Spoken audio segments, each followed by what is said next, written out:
Hi everyone, welcome to my channel Sunita's recipes. మామిడి తాండ్ర ఇలా చేసి పెట్టుకుంటే పిల్లలు చాలా ఇష్టంగా తింటారండి. చాలా టేస్టీగా ఉంటుంది. మామిడి పండు దొరకని సీజన్లో కూడా ఇలా ఫ్రీజర్లో పెట్టుకుంటే కనుక మంచిగా తింటారండి పిల్లలు. ఇక్కడ నేను 2 మామిడి పళ్ళు తీసుకున్నాను అండి.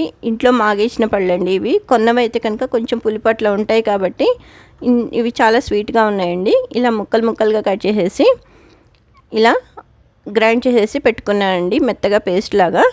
ఇప్పుడు ఒక వెడల్పాటి ప్యాన్ కానీ లేకపోతే అది కడాయి కానీ గిన్నె కానీ ఏదైనా సరే థిక్ బాటమ్ ఉన్నది పెట్టేసేసుకొని స్టవ్ మీద ఇందులోకి ఈ మామిడి పండు గుజ్జు మొత్తం ఇందులో వేసేసుకోవాలండి. గ్రైండ్ చేసి పెట్టుకుంది.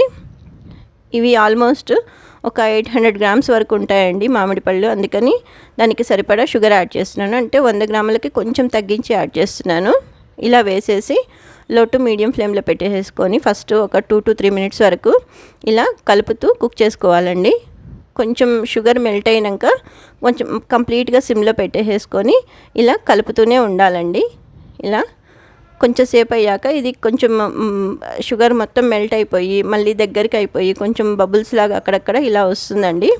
ఇప్పుడు చూస్తే తెలుస్తుంది చూడండి. ఇలా ఈ టైంలో కొంచెం ఈ కన్సిస్టెన్సీని చెక్ చేసుకోవాలండి. ఇలా స్పూన్ పెట్టేసి ఇలా కలిపి చూస్తే ఆ బాటంలో కడాయి ఇట్లా ఫ్రీగా కనిపిస్తే కనుక ఓకే, ఇది కరెక్ట్ కన్సిస్టెన్సీ అండి. ఇంకొకటి కూడా చూపిస్తానండి. ఇలా ఈ చెంచా మీద ఇలా వేసేసుకొని ఇట్లా వదిలేసేస్తే ఇలా పడుతుంటే కనుక ఓకే, ఇది కరెక్ట్ కన్సిస్టెన్సీ అండి. ఇంకొక 1 మినిట్ అలా ఉంచేసేసి స్టవ్ ఆఫ్ చేసేసుకొని పక్కన పెట్టుకోవాలండి. ఇలా ఇప్పుడు ఒక వెడల్పాటి ప్లేట్ కానీ లేకపోతే బేషన్ కానీ ఏదైనా తీసుకొని దాంట్లో కొంచెం నెయ్యి అప్లై చేసేసుకోవాలి. ఇలా మొత్తం నెయ్యి అప్లై చేసేసి ఈవెన్గా అప్లై చేయాలి. అక్కడక్కడ ఉండకుండా ఇట్లా నెయ్యి ఇలా చేసేసుకొని ఈ వేడివేడిగా ఉన్నది ఇమ్మీడియట్గా ఇందులోకి ట్రాన్స్ఫర్ చేసేసుకోవాలి. అంటే మీకు కొంచెం తిక్కుగా కావాలనుకుంటే ఇది మొత్తం ఒకే ప్లేట్లోకి ట్రాన్స్ఫర్ చేసుకోవచ్చు. నేను కొంచెం సన్నగా కావాలని 2 ప్లేట్లలోకి వేస్తున్నాను. ఇలా వేసేసి ఇలా కలుపుతూ ప్లేట్ని ఇలా అటు ఇటు తిప్పుతూ ఇలా సెట్ చేసుకోవాలండి. స్పూన్ పెట్టి లేకపోతే అలా పెట్టి వేయొద్దండి. ఒక దిక్కు లావుగా ఒక దిక్కు సన్నగా వస్తుంది. ఇలా ఎత్తేసేసినట్టు ఇట్లా ప్లేట్ని ఇలా కొంచెం హైట్కి లేపి ఇలా వదిలేసేస్తే మొత్తం సెట్ అయిపోతుందండి ఈవెన్గా. ఇలా మిగతాది కూడా ఇంకొక ప్లేట్లోకి యాడ్ చేస్తున్నానండి. ఇలా ఇప్పుడు చూస్తున్నారు కదా, ఈవెన్గా సెట్ అయింది. ఇంకొక చిన్న ప్లేట్లోకి మిగతాది కూడా మొత్తం నెయ్యి రాసేసి ఇలానే సేమ్ వేసేసుకుంటున్నాను అండి చిన్న మూతలోకి. ఇది కూడా అలానే మొత్తం ఇట్లా ఈవెన్గా స్ప్రెడ్ చేసేసుకోవాలండి. ఇంత కొంచెమే ఉంది కదా, ప్లేట్ వరకు వస్తుందంటే సన్నగా వస్తుందండి, చాలా బాగుంటుంది. ఇట్లా ఈవెన్గా స్ప్రెడ్ చేసేసుకొని పక్కన పెట్టుకోవాలండి. ఇప్పుడు ఇది కంప్లీట్గా మంచి ఎండలో ఎండబెట్టుకుంటే చాలా మంచిగా ఎండిపోతుందండి. ఇలా నాకైతే మధ్యాహ్నం 12:30 వరకు ఇంటి ముందు ఎండ వస్తుందండి బాగా. అప్పటి వరకు అలానే పెట్టాను ఎండలో.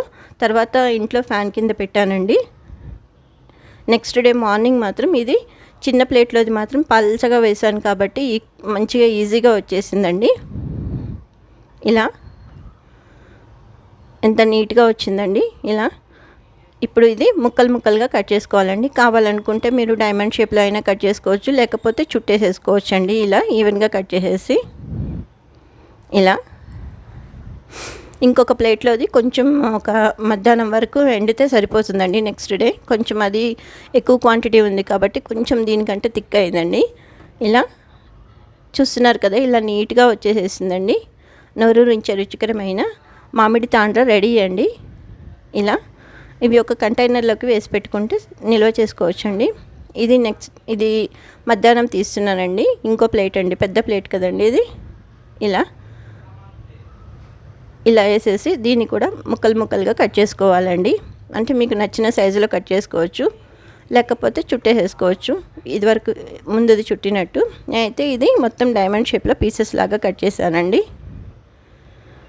చాలా టేస్టీగా ఉంటుందండి. నచ్చితే కనుక మీరు కూడా ట్రై చేసి చూడండి. తడి తగలని డబ్బాలో పెట్టేసి చాలా రోజులు నిల్వ ఉంటుందండి. ఈ వీడియో నచ్చితే లైక్ చేయండి, షేర్ చేయండి, సబ్స్క్రైబ్ చేయండి. మరిన్ని వీడియోస్ కోసం నా ఛానల్ తప్పకుండా చూడండి. అలాగే నా ఛానల్లో ఆల్రెడీ ఇదివరకు మామిడి పండు జామ్ కూడా చేసి పెట్టానండి. వీడియో నచ్చితే లైక్ చేయండి. అది కూడా. థ్యాంక్స్ ఫర్ వాచింగ్ అండి.